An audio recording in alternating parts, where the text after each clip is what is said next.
વાવથરા જિલ્લાના પ્રથમ પ્રમુખ ઉપપ્રમુખની વરણી કરવામાં આવી। ભાજપના ઉમેદવારોને 20 મત મળતા વિજય થયો। રત્નીબેન પરમાર પ્રથમ જિલ્લા પંચાયત પ્રમુખ બન્યા તો જગદીશ ચૌધરીની ઉપપ્રમુખ તરીકે વરણી થઈ। 10 મત મળતા કોંગ્રેસના ઉમેદવારોની હાર થઈ છે। મંત્રી સ્વરૂપજી ઠાકોરે જનતાનો આભાર માન્યો છે। आज रोज वावथरा जिला पंचायत में मैंने प्रथम प्रमुख की जवाबदारी आपी। आ बदले पार्टी समग्र नीतिओ खूब आभार अने जिल्लाना नेतृत्वनो पण खूब आभार अने आपणा लोकसेवक शंकरभाई चांदरी साहेबनो पण खूब खूब आभार।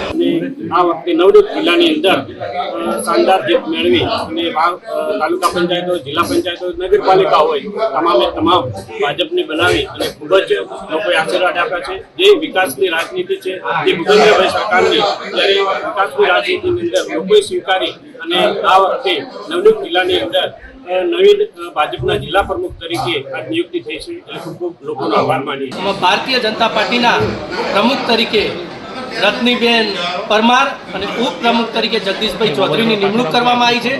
आ वावथरा जिल्लाना तमामे तमाम मतदारों और 18 आलम और 36 कोमनो खूब खूब आभार मानु छूं प्रमुख तरीके कि आ नरेन्द्रभाई मोदी साहेब और भूपेन्द्रभाई पटेल साहेबनी आ विकासनी राजनीति स्वीकारी और भारतीय जनता पार्टीना तरफेण मत आपी और आजे भारतीय जनता पार्टीना प्रमुख उपप्रमुख तरीकेनी आ नवा बनेला वावथरा जिल्लाना प्रथम प्रमुख तरीकेनी जे निमणूक थई छे ए माटे रत्नीबेन ने खूब खूब अभिनंदन आपું છું અને જગદીશભાઈને પણ ખૂબ ખૂબ અભિનંદન।